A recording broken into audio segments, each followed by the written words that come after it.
I just wanted to do another video just because I wanted to know, or everyone else to know, what real people look like. We're not perfect. We are far from perfect, but there's no perfect there. We can try our fucking best at everything we fucking do, but we don't get anywhere, do we? Of course not.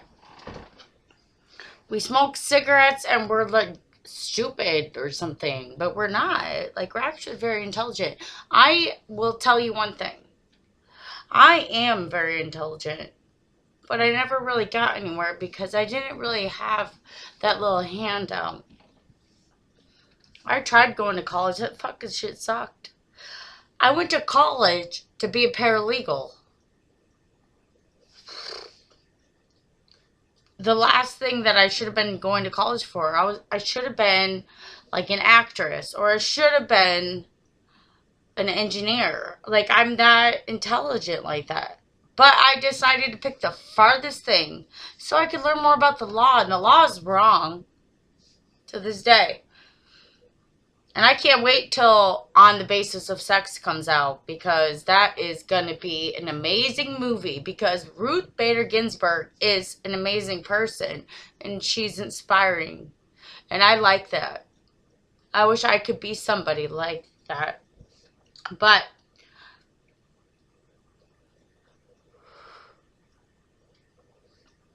I haven't got that far yet, and I don't know if I can. I'm taking care of everybody else for me. And I'm not okay either. I feel like I'm dying. And it's not depression, even though I'm sad. Doesn't mean it's depression. But doctors just don't want to pinpoint it. And it's not my liver, just because I drink. So it's not the drinking either. There's something else inside of me that no one else wants to listen to. My mother died of drinking.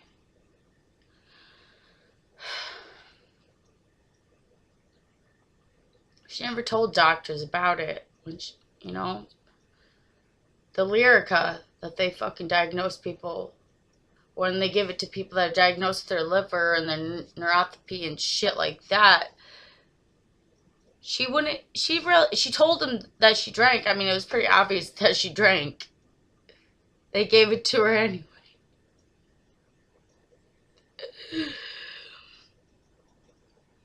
We should have sued them.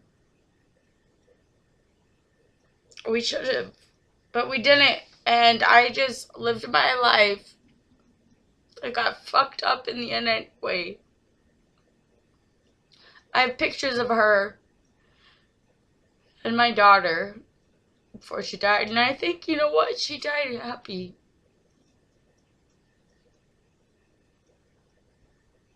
I loved her very much. She was my best friend before she died. It took me a long time to grow up and fucking realize that I loved her that much. But and that's why I still held her hand as she died. She called me the night before.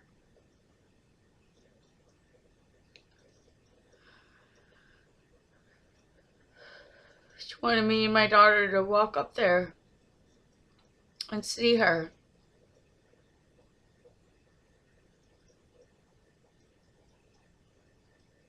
She went there to get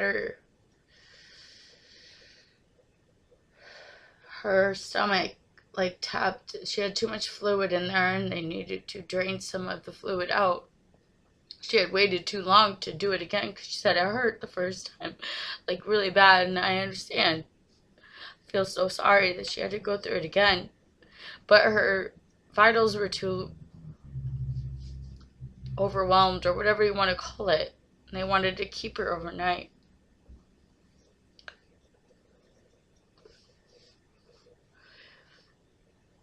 And I got the call. I never went to see her. And I got the call.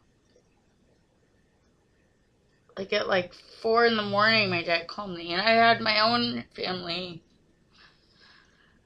My own house. And,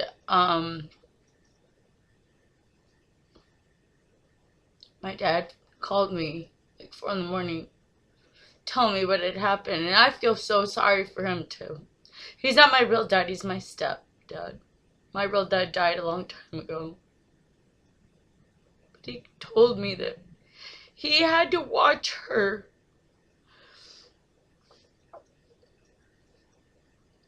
basically die. I mean, I don't understand why they even kept her alive. I was the one who said to pull the plug. I didn't want her to fucking go through this anymore. I feel so bad for her. But he called me.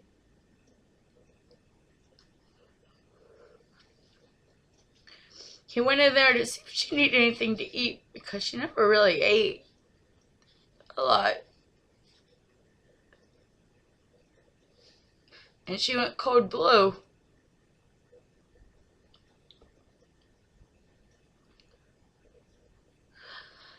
And of course, he was going to be the one to say, yeah, bring her back, bring her back, bring her back, bring her back, because he loves her. So did I. But he was there to watch her. She woke up out of like a coma state. Freaked out, wanting to pull all of the things out of her arms, anything that was connected. And because she didn't know where she was at out of her mind. She didn't even understand what was happening. And when the doctors rushed in, he was like, yeah, fucking put her on life support, fucking make her okay. She wasn't okay, and he didn't call me till 4 in the morning or something like that.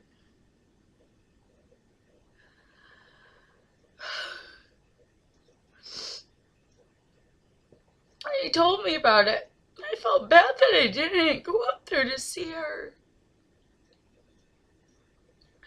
And it hurts me to this very day. It hurts a lot.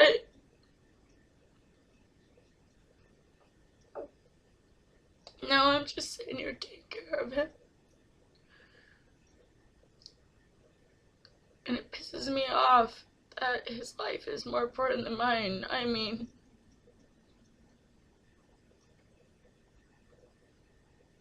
I don't understand this. Our children, or whatever, are the future. I'd do anything for my baby girl. I would. To make sure she survived over me. Here I am dying, and I have nobody that gives a fucking flying shit fuck about it.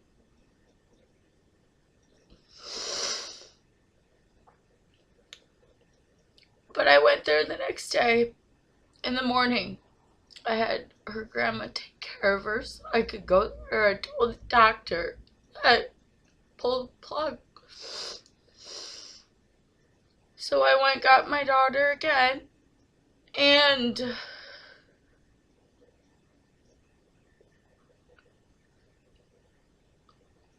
we had an appointment later then for when we were going to pull the plug.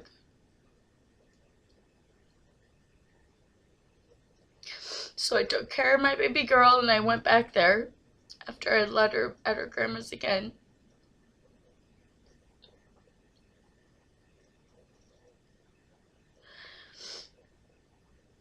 And I sat in there. My aunt came there. She was the one that told me to hold her hand while she died.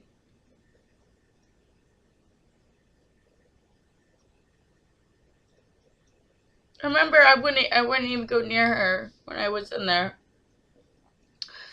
My dad gave me some money. He was like, you need to get something to eat. You need to go eat something from a vending machine. You just do. And I did. And as I walked to the vending machine finally, and for the second time, he told me, there was this group of people talking about their person that they were all there for.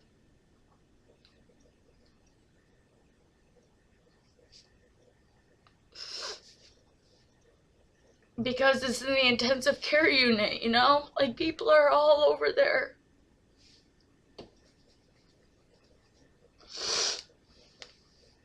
And I realized how much it doesn't really, we're all fucking dealing with shit.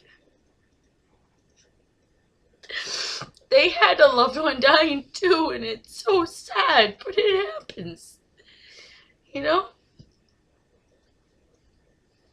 It sucks, but it fucking happens. But anyways, so then when I came back, you know, they finally pulled the plug, and yeah, of course she stopped breathing. She wasn't even alive the whole time anyway. I loved her so much. I wish she didn't have to live the life she lived, and I feel so sorry for her. She was my best friend. She wasn't really a mother anymore because I grew up taking care of her. But she was a good person, and she deserved so much better. But my aunt told me to come over there and take her hand as she died. It sucked because I held it, yeah. And then she flatlined.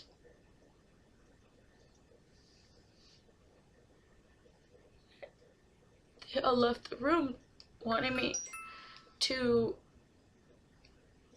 maybe say some words to her in private, but I barely could even get my hand off. What are you supposed to say to people like that? The only time I ever said a goddamn word to her was fucking when I saw her at the funeral home.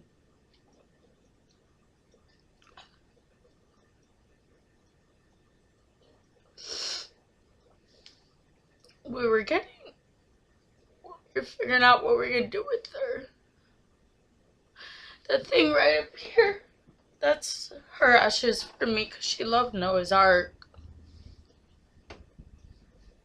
So cute. But we were picking out that shit. Well, she was still there because we were gonna get her cremated. That's a kid's urn. But she loved Noah's Ark, and I guess my stepfather's grandparents, or I mean his parents, bought it for me so that I could have my own, and we still have the ashes, and I think that we should put them on my real dad's grave. Some of them, maybe the rest in the wind or something, and I'll keep these.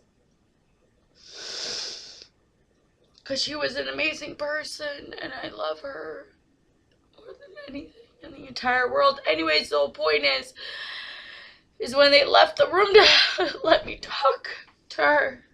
I could barely do that, and I did end up talking to her. I said a lot of harsh things when you think about it. I was pissed. I was very upset with her because she died.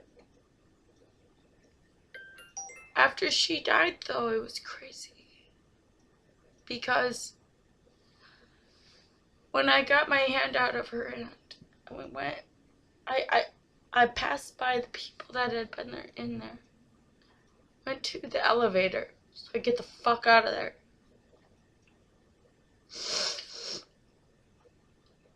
The world kept spinning.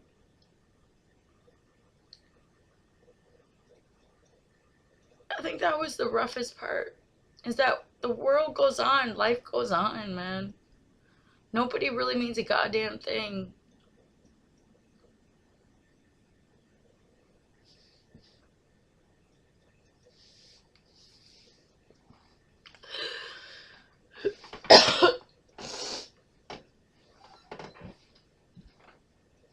Oh, fuck.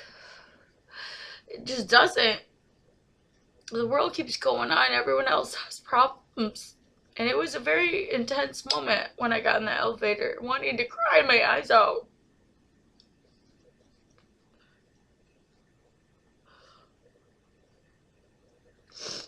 And I'm in there with people probably from the same floor, even if they weren't. I mean, it's like, You have to go pull it together. Pull it together, Katie. Pull it to fucking together. It's really fucking difficult. And for me, everything went downhill from there. Which sucks that. But I'm still trying to pull it together because I'm still not all here and I'm sick and it sucks for me because I have to take care of everybody else. Rachel's not with me but I would choose her over me any day if it came down to it. I love her with all my fucking heart. But she needs me more than I need me. And don't get me wrong, DHS isn't involved. I made a decision that probably wasn't the best one, but it was okay at the moment. I made sure that she was taken care of. Gave them guardianship. That was a good decision on my fucking part. Because I knew I couldn't take care of her anymore at that moment. And it sucks for me now because I can't even barely get her back. Like, they're fucking with me.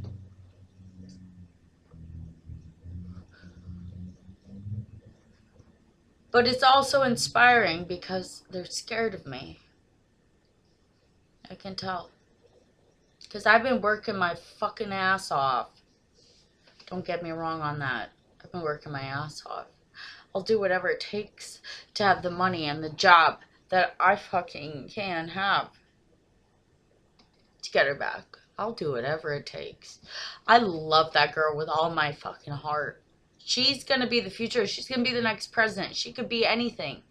She wants to be a singer. I don't think that she should. She just wants to do that because she wants to be so much like me. And she is gonna be like me. I didn't realize, though, when I wanted to be a singer, that how fucked up it was in the industry. Like, it's fucked up, man. I get it.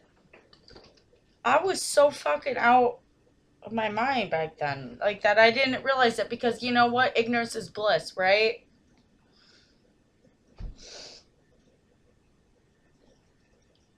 She's gonna be the future, man. I'd do anything for her, and I can't fucking kill myself yet, can I? Alright. This is like real fucking diary shit. This is how people really are. They just don't want to talk about it type of shit. Yeah.